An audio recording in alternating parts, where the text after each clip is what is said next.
Hola chicos, buen día. En esta oportunidad vamos a revisar uno de los tres temas más frecuentes dentro del segmento de neonatología y que es ictericia neonatal. Mi nombre es María Espinosa López, médico residente del Instituto Nacional de Salud del Niño. Bueno, como todos sabemos, la ictericia es la coloración amarillenta de la piel y mucosas que pues nos va a reflejar un desequilibrio temporal entre la producción y la eliminación de la bilirrubina. Como vemos en este gráfico, es un resumen de lo que es el metabolismo de la bilirrubina. Debemos de recordar, que la bilirrubina procede de la degradación de las proteínas que contienen el grupo hemo en el sistema retículo endotelial, ¿ok? Siendo la principal proteína que contiene el grupo hemo la hemoglobina presente en los hematíes, ¿ok? Y el 75% aproximadamente de la producción de la bilirrubina va a ser, el origen de esta va a ser el grupo hemo del catabolismo de estos eritrocitos, ¿no? Mientras que el otro 25% restante va a ser producto de una hematopoiesis inefectiva. Ahora, por acción de la enzima hemooxigenasa, este grupo hemo va a dar lugar a la formación de la biliverdina, ¿ok? La cual en ese proceso del metabolismo va a eliminar monóxido de carbono o va a producir monóxido de carbono que va a tener una eliminación pulmonar y de hierro, el cual se va a reutilizar. Ok, ahora esta biliverdina, por acción de la biliverdina reductasa, va a dar lugar a la formación de la bilirrubina indirecta, que debemos recordar que es liposoluble, ok, y que es tóxica, que va a ser neurotóxica en su estado libre. Ok, ahora esta bilirrubina indirecta se tiene que unir a la albúmina sérica para poder ser transportada en la sangre, ¿no? Justamente porque es liposoluble. Y esta albúmina lo va a llevar a la bilirrubina indirecta a nivel de los hepatocitos, donde va a ser captada la bilirrubina indirecta y unida, y se va a unir a las ligandinas, ¿ok? Las cuales son las que en el proceso que se llama captación, ¿ok? Y las cuales la van a transportar al retículo endoplasmático liso para su posterior conjugación, la cual se va a llevar a cabo gracias a la intervención de la enzima uridín difosfogluconato glucuronosil transferasa, ¿ok? O simplemente la glucuronil transferasa, ¿ok? Entonces ahí se va a llevar a cabo el proceso de conjugación, donde la bilirrubina indirecta se va a transformar en la bilirrubina directa conjugada, que a diferencia de la anterior ya va a ser hidrosoluble, ¿ok? Y esta ya va a ser transportada a través de las vías biliares para llegar al intestino en el proceso de excreción, ¿ok? Y que gracias a la flora intestinal presente, ¿no? Presente en, valga la redundancia, en el intestino, va a dar lugar a la formación del urobilinógeno, ¿ok? El cual finalmente va a ser eliminado a través de las heces, ¿ok? Pero ¿qué sucede sobre todo en la etapa neonatal, ¿no? Va a haber una mayor circulación enterohepática, que no suele ser, que suele haber pero en menor grado, ¿ok? Y que va a ser favorecido porque en los neonatos va a haber una escasa flora bacteriana que no va a poder transformar esta bilirrubina en urobilinógeno, ¿ok? Porque va a haber un inadecuado tránsito intestinal, la motilidad va a ser más lenta, ¿ok?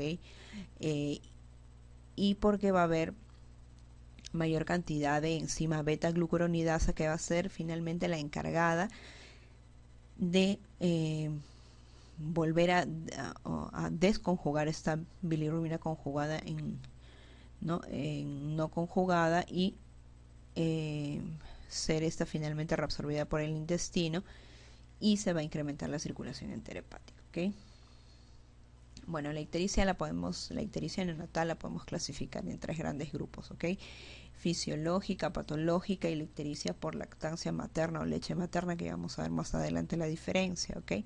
Bueno, la ictericia por sí es el signo clínico, ¿ok? Y en 85% de recién nacidos a términos es más o menos que lo vamos a evidenciar, y obviamente este porcentaje va a ser mucho mayor en los pretérminos por diferentes factores que ya vamos a ver también más adelante. Clínicamente se menciona que con niveles entre 5 a 7 según la bibliografía que hemos tomado, que miligramos por decilitros, que podemos evidenciar clínicamente la ictericia.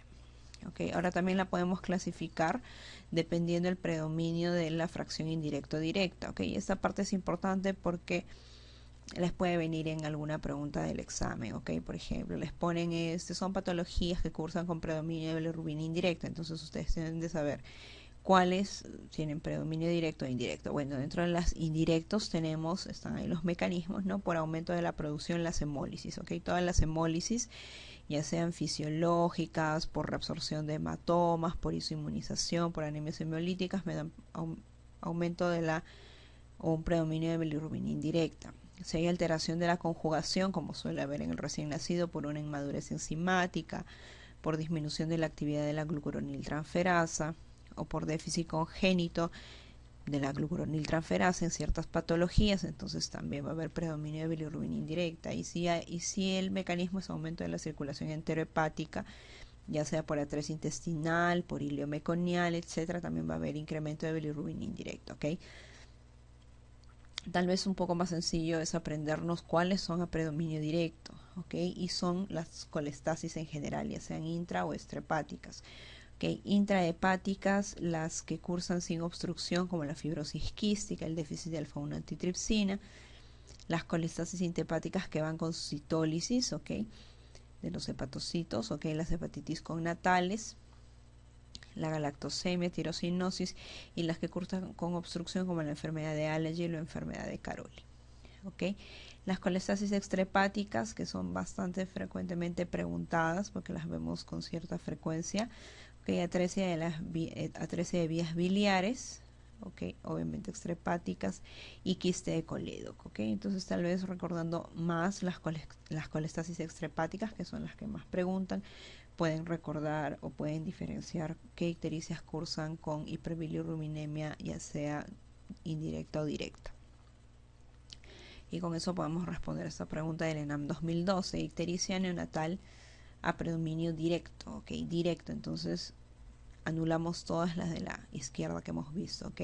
Y que es progresiva con bilirrubina de 31 miligramos por decilitro. Me preguntan el diagnóstico menos probable, entonces obviamente que entre las alternativas debe haber alguna que curse con incremento de bilirrubina indirecta, y esa es la anemia hemolítica, ¿ok? Todas las demás, atresia de vías biliares, hipoplasia de vías biliares, quiste de colédoco y estenosis de los conductos biliares, cursan con ictericia a predominio de bilirrubina directa, y la que suele tener mayores concentraciones de todas ellas es atresia de vías biliares, ¿ok?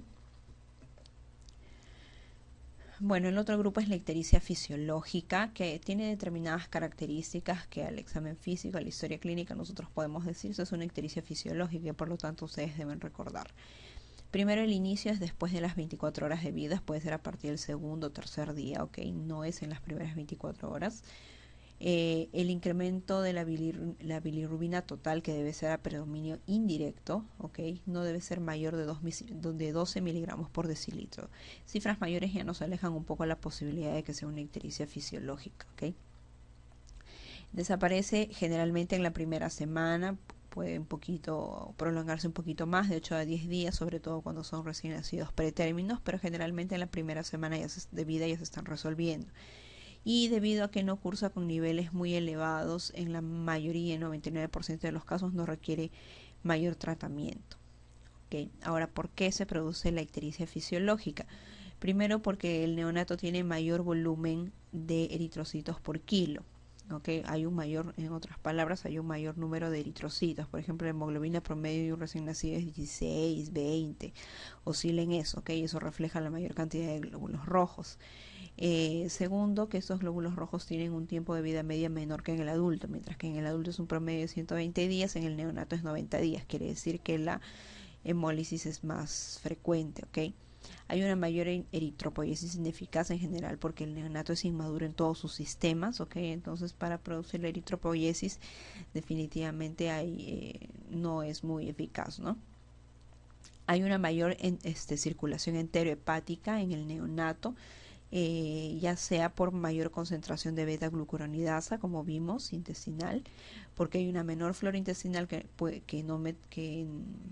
no va a poder transformar en urobilinógeno, ¿okay? La bilirrubina directa, y por una menor motilidad intestinal. Entonces todos esos factores hacen que hay una mayor circulación enterohepática y por lo tanto predisponen a la ictericia, ¿okay? La insuficiente funcionalidad hepática propia de la inmadurez de los neonatos, ya sea por una menor concentración de ligandina que participa en la conjugación, una menor actividad de la urogluconiltransferasa que participa en la la ligandina en la captación y la otra en la conjugación, ¿ok? Y la presencia de sangrados y hematomas, sobre todo los hematomas producto de partos traumáticos y que, bueno, que se van a reabsorber y van a producir una ictericia fisiológica, ¿ok? Esas características son importantes para responder muchas preguntas de los exámenes. Esta me dice aquí cuál de las siguientes alternativas está en relación con la ictericia fisiológica. La bilirrubina directa es mayor de 2.5 miligramos por decilitro, debe ser menos de 1. Ok, la bilirrubina directa para hablar de ictericia fisiológica. El predominio, recuerden, el incremento es el predominio de la bilirrubina indirecta. Ok, aparece en las 24 horas, en las primeras 24 horas de vida, no, generalmente a partir del segundo día. Ok, persiste más de 2 semanas en el recién nacido a término, hemos dicho máximo hasta 10 días. Ok, la primera semana ya está resuelta, 2 semanas es demasiado. La bilirrubina sérica aumenta más de 5 miligramos por decilitro en 24 horas, no, eso es un incremento bastante rápido, ¿no? Que más bien corresponde a una ictericia patológica. Acá la respuesta correcta es que aparece entre las 48 y 72 horas, ¿no? Que son entre el segundo y tercer día de vida. Aquí también me preguntan por las características de la ictericia fisiológica, por eso esa diapositiva es súper importante que la recuerden, ¿ok? Y vayamos del último hacia el primero porque la respuesta correcta es la primera. Requiere a veces fototerapia. Esta podría ser una respuesta correcta, ¿ya? A veces, en algunos casos, podría requerir, pero es bastante infrecuente, digamos que en un 1% de casos, pero es bastante infrecuente por los niveles que no suelen pasar de 12, ¿verdad? Pero bueno, vamos a considerarla así, es que no hay otra respuesta mejor. Alcanza valores de 12 a 15. Ok, me están pidiendo excepto. Ok, me están pidiendo excepto. Entonces, ¿requiere a veces fototerapia? Sí, en algunos casos, pocos casos puede requerir. Ok, alcanza valores de 12 a 15. Sí, la ictericia fisiológica, bueno, hasta 12 puede ser normal. Y sí, sobre todo en un recién nacido de término. Y en pretérminos hasta 14 generalmente, ¿no? Ya, pero basta que tengamos el 12 para decir, ok, está correcto. ¿Desaparece antes de las 2 semanas? Sí, pues definitivamente, ¿no? Se inicia después de las 24 horas también, pero definitivamente la que es súper falsa es que es el predominio de bilirrubina directa, ¿no? El predominio es a bilirrubina indirecta. Y acá tenemos un caso clínico, ¿no? Para poder fijar el concepto de ictericia fisiológica. Dice, madre trae a su hijo recién nacido, tiene 7 días, ¿ok? Por presentar coloración amarillenta en la piel desde hace 48 horas. Ok, miren, ha aparecido, entonces el niño tiene 7 días, apareció más o menos a los 5 días. Ok, al examen físico solo se encuentra ictericia generalizada. Ok,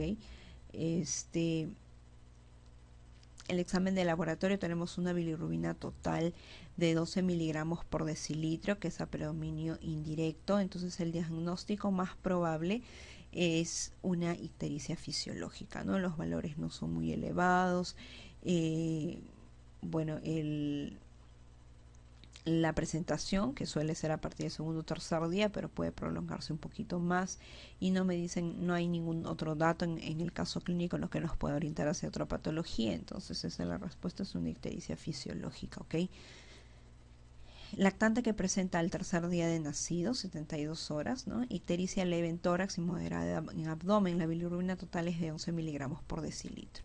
Entonces todavía está dentro del del límite normal, asumimos que nos están hablando de un recién nacido a término, entonces el manejo más adecuado es observarlo, ¿no? Si tuviera valores mayores de 12, 13, 15, 17, entonces probablemente requiriera fototerapia, ¿no? Pero en este caso es una ictericia fisiológica, lo único que hay que hacer es observar, ¿no? Observar 24 a 48 horas, tomar un nuevo control y ver cómo va. ¿Cuál de las siguientes afirmaciones es falsa respecto a la ictericia fisiológica del recién nacido? ¿Es más intensa entre el tercer y cuarto día? Sí, efectivamente. La cifra de bilirrubina total suele ser inferior a 13, sí, 12 para abajo. El estado general es bueno, así es, un niño que lacta bien, que está activo, reactivo. Las orinas son normales, obviamente. Para que sean orinas colúricas, hablaríamos de una bilirrubina a predominio directo, o sea, una colestasis, ¿ok? Por lo tanto, la orina es normal. Entonces, la respuesta falsa es que dura alrededor de un mes, ¿no? Hemos dicho que resuelve generalmente en la primera semana de vida. Bien, entonces pasamos a ver el otro grupo de ictericias, otro grupo de causas de ictericias, y tenemos la ictericia por lactancia materna, que es bastante diferente de la ictericia por leche materna, aunque en los exámenes vemos que las confunden, o sea, las toman como si fueran lo mismo, que cuando hablamos de ictericia por lactancia materna, el mecanismo fundamental que estamos hablando es una ingesta calórica deficiente, o sea, probablemente el niño está recibiendo menos tomas de las que debe recibir y por eso está haciendo ictericia. Mientras cuando hablamos de ictericia por leche materna, estamos hablando que el problema se debe a la propia leche en sí, ¿ok? No tanto a una ingesta calórica insuficiente. Pero para efectos de los exámenes, para ellos es lo mismo, ¿ok? Pero ustedes deben saber por cultura general que no lo es.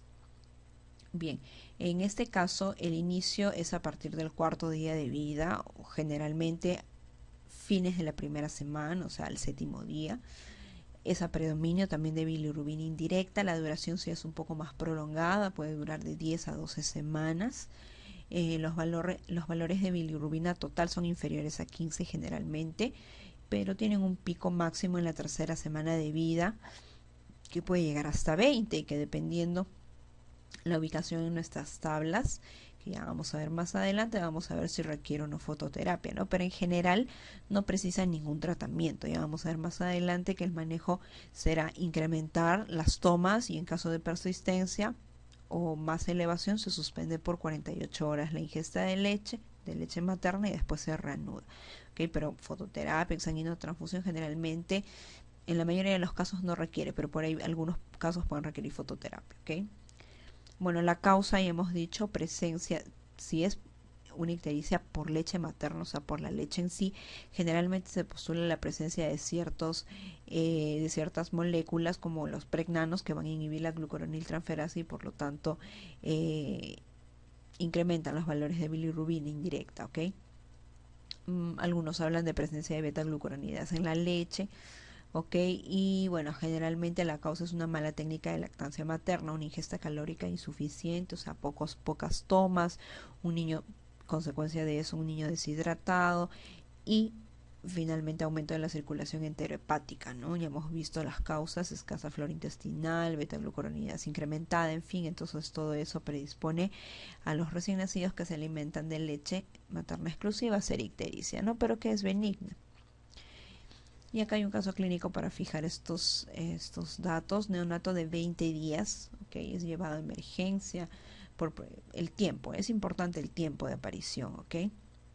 20 días no vamos a estar pensando en una ictericia fisiológica. Hemos dicho que resuelve la primera semana de vida generalmente y aparece a partir de las 48 62 horas. Okay, este bebé tiene 20 días, tiene una ictericia marcada de piel y mucosas. Al examen para ver si es que hay algo anómalo, está alerta, está activo, tiene buena succión, un tono muscular normal, en otras palabras es un niño sano, ¿ok? Le tomamos unas bilirrubinas y la total está en 18, la indirecta está en 17.1, o sea, es una ictericia, una ictericia predominio indirecto, ¿ok? Tiene una hemoglobina de 16, lo cual nos pone el dato de la hemoglobina para ver que no está hemolizando y está haciendo anemia, ¿ok? La hemoglobina está correcta, entonces el diagnóstico probable con todo esto no va a ser incompatibilidad de grupo sanguíneo jamás, porque eso es de aparición precoz, ¿ok? O muy precoz o precoz. Incompatibilidad de factor RH menos, ¿no? Eso aparece en las primeras 24 horas. Sepsis neonatal, al examen no sería un niño sano. Un Gilbert tampoco. La respuesta es ictericia por lactancia materna. ¿Ok? Recién nacido de 7 días, pesa 3 kilos, o sea, generalmente, ¿no? El peso promedio de nacimiento es 3 kilos y medio, a la semana tiene que haber perdido y comienza a recuperar, o sea, digamos que el peso es correcto. Presenta ictericia con niveles de bilirrubina indirecta de 16. ¿Ok? El diagnóstico es ictericia para esa edad, ¿no? Para que sea fisiológica el valor está muy elevado, ¿no? Entonces, para 7 días y con esos valores debe ser una ictericia por leche materna, ¿ok? Me ponen aquí, Luchito tiene 4 semanas de edad, es más, ya casi terminó de ser un neonato, ¿sí? Recibe lactancia materna exclusiva, gana peso 30 gramos por día, que es lo ideal, está ictérico hasta la raíz del muslo y luce saludable, también es un baby sano. El grupo sanguíneo es O positivo, ¿ok? El hematocrito está perfecto en 48, o sea, no está hemolizando, los reticulocitos están en 1%, perfecto, si estaría hemolizando estarían elevados, está ok. Las bilirrubinas totales es 12, o sea, no está muy elevado, ok. La bilirrubina directa es 0.5, o sea, ese predominio indirecto. Tiene una TSH normal como para pensar en un hipotiroidismo, ¿no? Que también cursa con ictericia.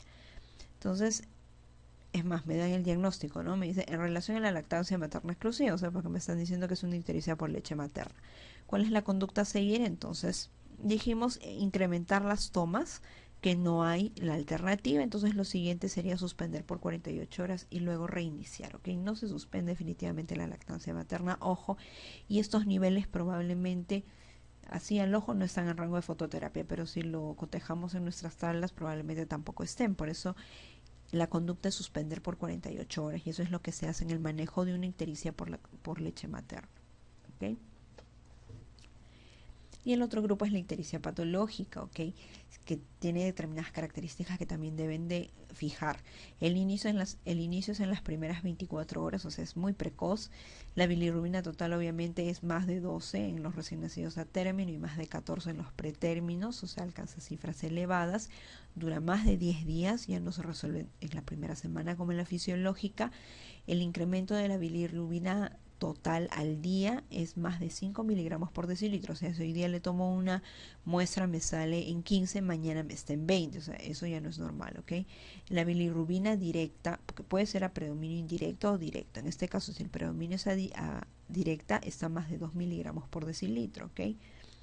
La etiología puede ser por hemólisis, puede ser por infecciones, ya vamos a ver más adelante, y el tratamiento obviamente aquí sí tenemos todo un abanico de posibilidades, por lo tanto el tratamiento será de acuerdo a la causa que está originando esta ictericia patológica y en muchos de los casos va a requerir fototerapia y en casos más graves como las inmunizaciones, exsanguinotransfusión.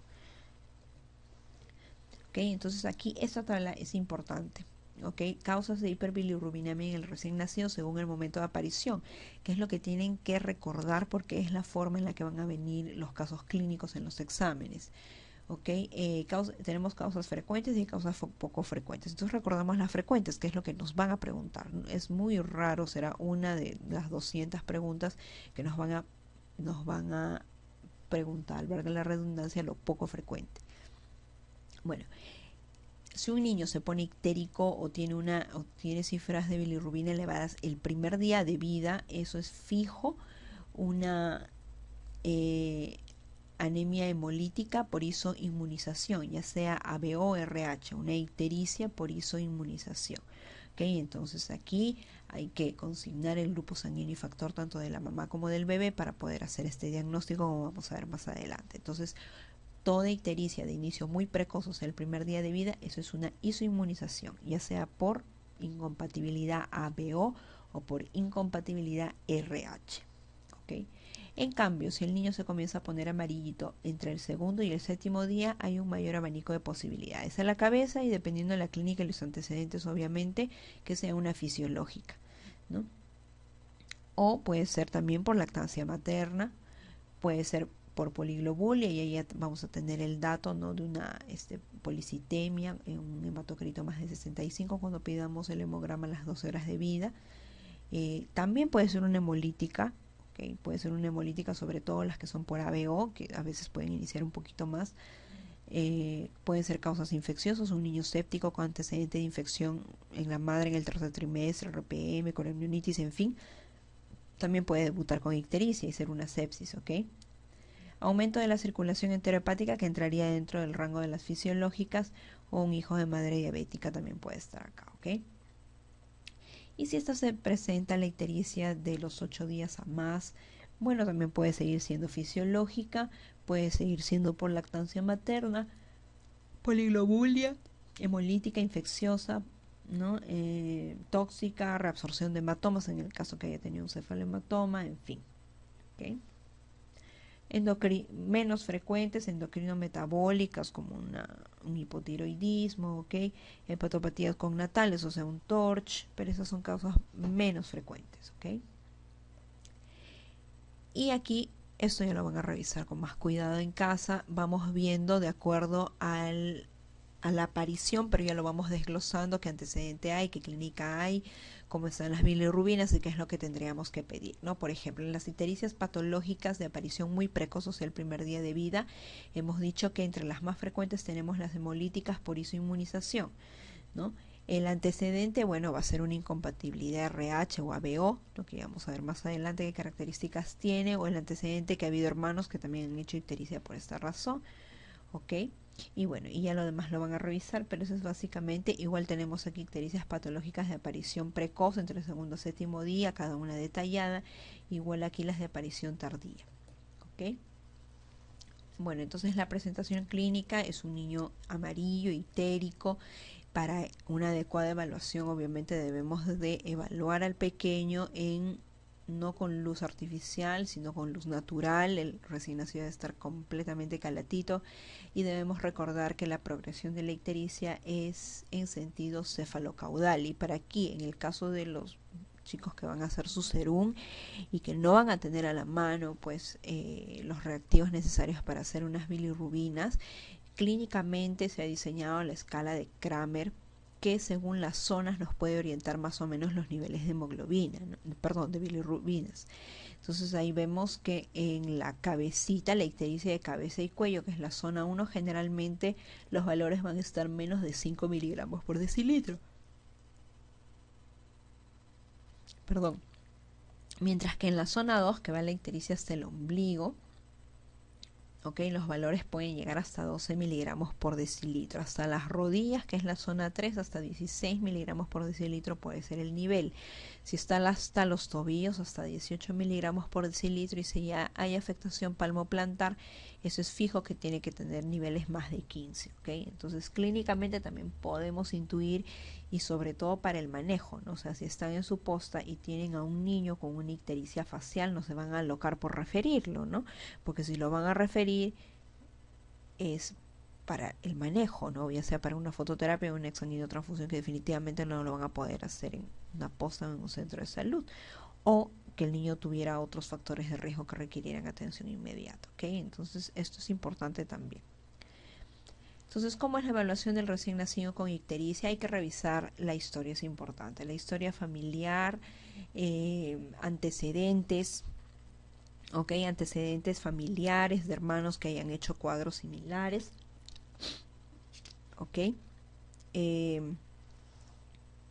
Antecedentes familiares de hepatopatías, de ictericia, en fin. Hay que revisar la historia prenatal y perinatal. Hay que chequear el grupo sanguíneo de la mamá, ¿no? Si la mamá es grupo O, es un factor de riesgo, ¿no? Porque como vamos a ver más adelante, la incompatibilidad ABO, la mamá tiene que ser O y el bebé puede ser A o B, ¿ok? Para que se dé la incompatibilidad. Y en la por RH la mamá tiene que ser negativa y el bebé positivo. Entonces eso hay que revisar. En la historia clínica ahí tiene que estar consignado el grupo sanguíneo de la mamá, si hay algún antecedente infeccioso que nos pudiera orientar una ictericia por sepsis, ¿ok? La edad gestacional, obviamente todo eso, ¿no? El examen físico, hay que evaluar bien al recién nacido, hasta qué nivel está la ictericia, si es que hay algún signo más que nos pudiera indicar hacia otra patología, ya sea sepsis, ya sea traumatismos, ¿no? Cefalomatomas, en fin. o algún estigma de una infección cognatal como un TORCH. ¿Qué exámenes auxiliares tenemos que pedir? Fijo, un hematocrito y una hemoglobina es fijo, igual los reticulocitos, si estamos pensando en etiología infecciosa, un hemograma completo, las bilirrubinas de cajón, el grupo, en este caso el bebé, porque asumimos que la mamá ya tenemos el de la mamá. Si estamos pensando en inmunización, un test de Coombs, ¿ok? Serología, ¿no? VIH, hepatitis, sífilis, que también pueden ser causa de ictericia, y un PCR, por ejemplo, si estamos pensando en una causa séptica. ¿Y por qué es importante? Por lo que dijimos más adelante, ¿no? Porque la bilirrubina indirecta es neurotóxica, ¿ok? Bien, y esto también es algo que lo pueden revisar en casa, es un algoritmo de investigación que cómo debemos actuar frente a un niño con ictericia, ¿ok? Primero, lo principal es identificar aquellos bebés que tienen mayor probabilidad de desarrollar una hiperbilirrubinemia significativa, o sea, aquella que pueda requerir fototerapia o exsanguinotransfusión, y va a haber ciertos factores de riesgo, sobre todo para que estos bebés hagan compromiso del sistema nervioso central o kernicterus, ¿no? Encefalopatía, primero encefalopatía y posteriormente kernicterus, que ya es un diagnóstico anatomopatológico, o sea, bebé muertito, ¿ok? Primero, todos los pretérminos, ¿ok? Edad gestacional, bueno, menos de 38 consideran, estos son algoritmos de las guías NICE, que ellos consideran una edad gestacional menos de 38 semanas, y que es lo que vamos a ver en los gráficos, ¿ok? Antecedentes de hermanos que también hayan cursado con hiperbilirrubinemia neonatal y que haya requerido fototerapia, ¿ok? Si es un bebé que estás recibiendo lactancia materna exclusiva, o si hay ictericia visible en las primeras 24 horas, ¿ok? Entonces, si el bebé no tiene ninguno de estos factores de riesgo, reevaluaciones continuas, ¿no? Si sí los tiene o si sí está visiblemente ictérico, hay que solicitarle bilirrubinas, y bueno, y de ahí ver en nuestras tablas de qué es tributario, ¿no? Si solo de seguir observar y seguir monitorizando los niveles de bilirrubina, o de iniciar fototerapia, o de iniciar exsanguinotransfusión, ¿okay? Igual esto es un algoritmo de cómo es que debemos actuar, ¿no? Frente a un neonato con ictericia clínica. También se los dejo para que lo revisen en casa. Bien, entonces aquí nos pregunta cuál de los siguientes recién nacidos tienen menor riesgo de hacer encefalopatía hiperbilirrubinémica. Lo hemos dicho, ¿no? En el algoritmo de manejo de las guías NICE, aquellos que acá en los que tienen menor riesgo serán los que no tengan los factores de riesgo, ¿no? Como prematuridad, bajo peso, incompatibilidad de grupo, en fin. Entonces, a ver, revisemos cada uno. Recién nacido a términos sépticos. Si está séptico, es factor de riesgo para hacer hiperbilirrubinemia y por lo tanto encefalopatía. Y encima tiene hizo inmunización o VIH, nada que ver, ¿no? Pasamos al siguiente. Prematuro, ya tiene factor de riesgo. Encima tiene bilirrubina total de 17 miligramos, está súper elevado, también va a tener riesgo. Recién nacido 40 semanas, ya al menos este es a término, pero miren, tiene acidosis metabólica y encima hizo inmunización OA, nada que ver, ¿no?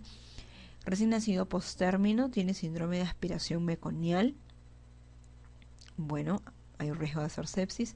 Grupo positivo, la bilirrubina que está volando en 20 y está el tercer día de vida, entonces también tiene riesgo. En cambio, la última alternativa es el bebé que tendrá menor riesgo de encefalopatía hiperbilirrubinémica. Es un recién nacido a término de 40 semanas, tuvo un buen Apgar, el grupo es O positivo, ¿ok?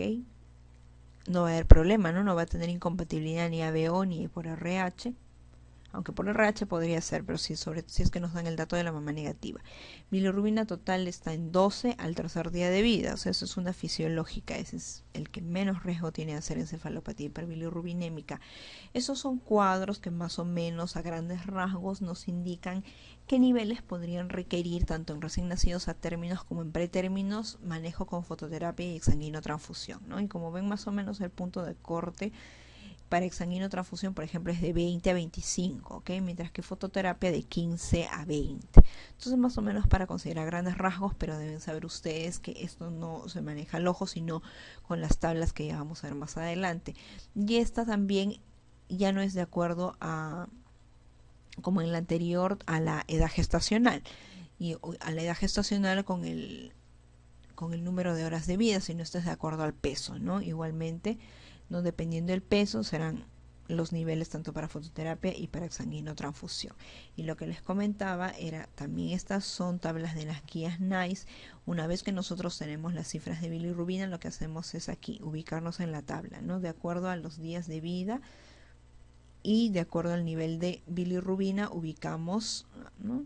Hacemos un cruce y vemos si el bebé va a requerir fototerapia o va a requerir exsanguinotransfusión, y hay para cada semana gestacional, desde la 23 hasta la 37, y ya después hay una sola para todos los recién nacidos mayor o igual a 38 semanas, y como si se dan cuenta se va elevando, ¿no? Miren, a las 23 semanas los niveles son más bajos, ya hasta las 36 semanas son mayores los rangos, y obviamente para los a término mucho más, un umbral mucho mayor. ¿Ok? Entonces así como se trabaja, se tienen los valores y se van las tablas. ¿Ok?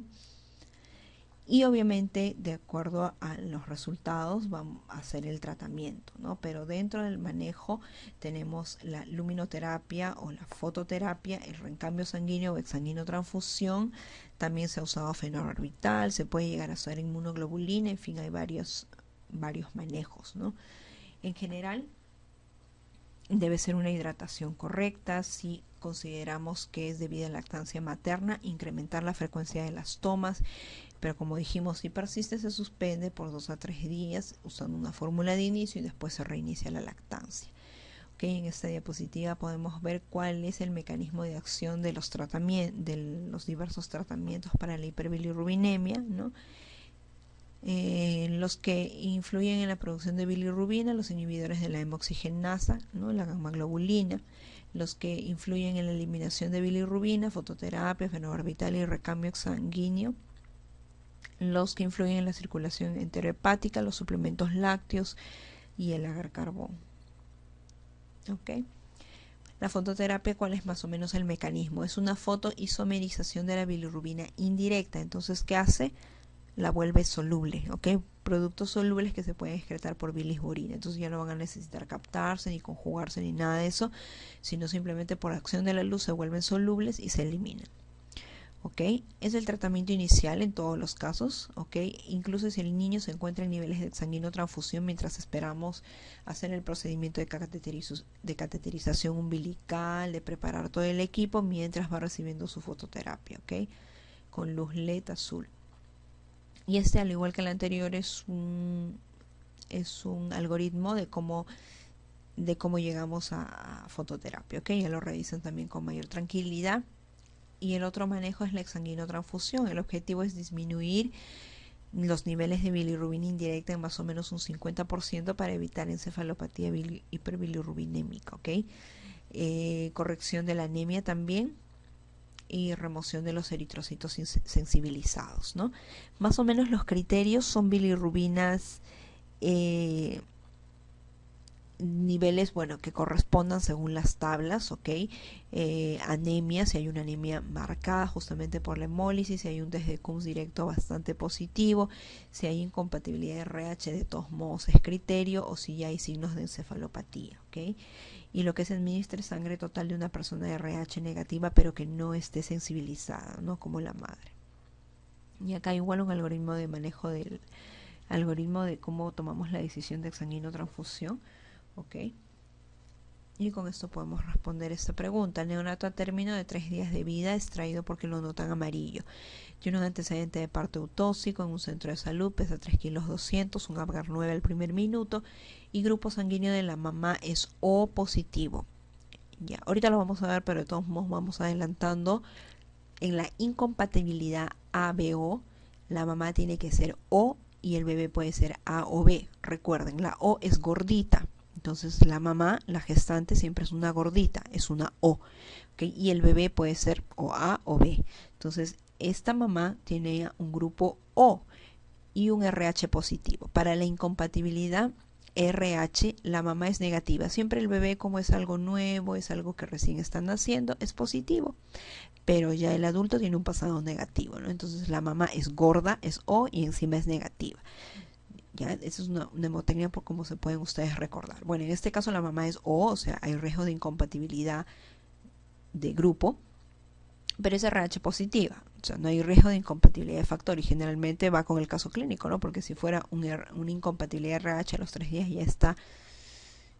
ya está muertito, ¿no?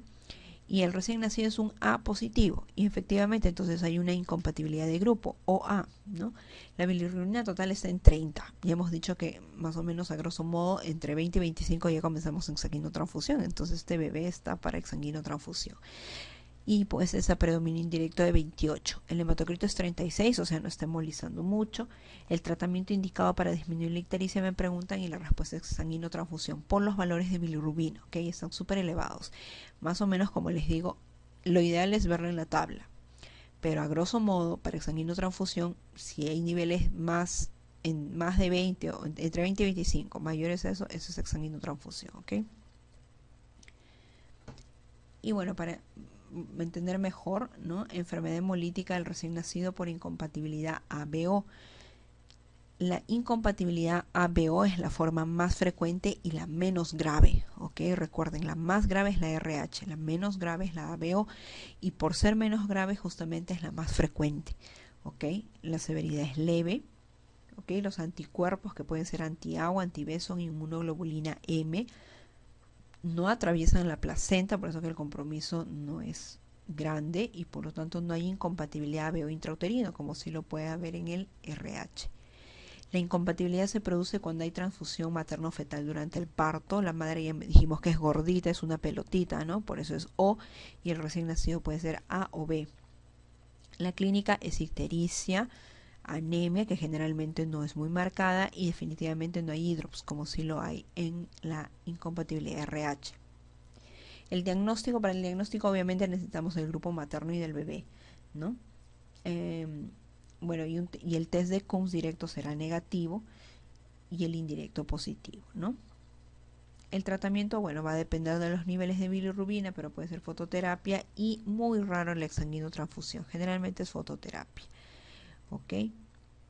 Y con eso podemos responder esta pregunta. La hiperbilirrubinemia neonatal por incompatibilidad ABO se produce cuando la madre es gordita, ¿no? Entonces tiene grupo sanguíneo O y el niño puede tener cualquiera A o B. Entonces buscamos y la penúltima sería la respuesta correcta. Y por último tenemos la enfermedad hemolítica por incompatibilidad RH. Y hemos dicho que esta es la más severa y por ser la más severa es la menos frecuente. La madre es negativa porque es un adulto, ¿no? Tiene un pasado oscuro, entonces una madre RH es negativa y forma anticuerpos anti-RH cuando recibe transfusión de glóbulos rojos, ¿no? Un RH positivo, ya sea por aborto, feto RH positivo. Algo que deben recordar y la diferencia entre estos dos es que mientras en la incompatibilidad AO el primer bebé ya puede tener afección, en la RH el primer bebé no se afecta, ¿ok? En el primer embarazo lo que sucede es que la madre se sensibiliza y para el segundo sí ya la enfermedad es fatal, pero generalmente para el primer bebé el primogénito no se afecta, ¿ok? En la incompatibilidad RH, eso es un dato importante, ¿no? Entonces en gestaciones posteriores sí los anticuerpos anti-RH que son de tipo IgG sí atraviesan la placenta y por lo tanto hay afectación fetal, hay hemólisis intrauterina, ¿ok? La clínica es ictericia, la anemia hemolítica sí es bien marcada. Hay hidrops fetal, o sea, el bebé está en anasarca, ¿ok? En anasarca, en ICC, y obviamente un paso para la muerte, ¿no? El diagnóstico prenatal es un test de Coombs indirecto positivo que nos indica que la mamá está sensibilizada, ¿ok? Y obviamente hay que hacer seguimiento ecográfico fetal para ver signos de alarma, ¿no? De hidros, polidramnios, aceleración de flujo, en fin. Y el postnatal se hace con el test de Coombs directo, que es positivo, y el grupo y factor obviamente del RN, ¿no? Hemograma y bilirrubinas para ver los niveles de bilirrubinas y de hemoglobina. Bueno, la prevención es a las 28 a 32 semanas de la mamá con la gamma-globulina anti-D endovenoso, ¿ok? Y en las primeras 72 horas después del parto, ¿no? pero esto solo se hace, bueno, eso ya lo van a revisar en gineco, pero de todos modos, no solo si el test de Coombs indirecto es negativo, ¿no? Si es positivo, quiere decir que ya está sensibilizada y no tendría caso la prevención. El tratamiento puede ser fototerapia y exsanguino, pero son estos generalmente los que llegan a exsanguino transfusión. ¿Ok? Entonces acá podemos responder esto: recién nacida a término que presenta ictericia severa, ¿okay? Severa en las primeras 24 horas de vida. ¿Quién hace ictericias más severas? Enfermedad hemolítica isoinmune. Bueno, en general la RH, ¿no? Pero acá me ponen el término general. Neonato a término de 12 horas, peso 3,200, hijo de madre según digesta. Quiere decir que con el primero se sensibilizó y que con este ya va a ser el problema. Con grupo O y factor negativo. La mamá es negativa y es según digesta. Y su bebé está ictérico en las primeras 12 horas hasta tórax, que es lo más probable que sea una incompatibilidad RH, ¿no? Y eso también para que lo revisen en casa y para que fijen más los conceptos en qué se diferencian una de otras, ¿no? De lo que les dije, es importante el dato de afectación en primogénitos, mientras que en la RH es excepcional, por no decir que no se afectan los primogénitos. En la ABO sí, el primogénito sí ya puede tener afectación. ¿Quién se sensibiliza para siguientes embarazos? RH, ¿no? El otro no. La sintomatología, ¿en quién es más intensa la anemia? En la RH. La ictericia, ¿en quién es más intensa? En la RH. ¿Dónde hay hidrops? En la RH. ¿Ok? ¿Cómo es el Coombs directo? En la RH positivo, en el ABO negativo. ¿Ok? Esas son las principales características, ¿ok? Bueno, chicos, entonces con eso hemos terminado un tema bastante frecuente y bastante importante en los exámenes, que es la hiperbilirrubinemia. Denle una revisada en casa y si tienen cualquier pregunta, ya saben que el correo de Villa Media Group SAC o a través del campus virtual. Gracias.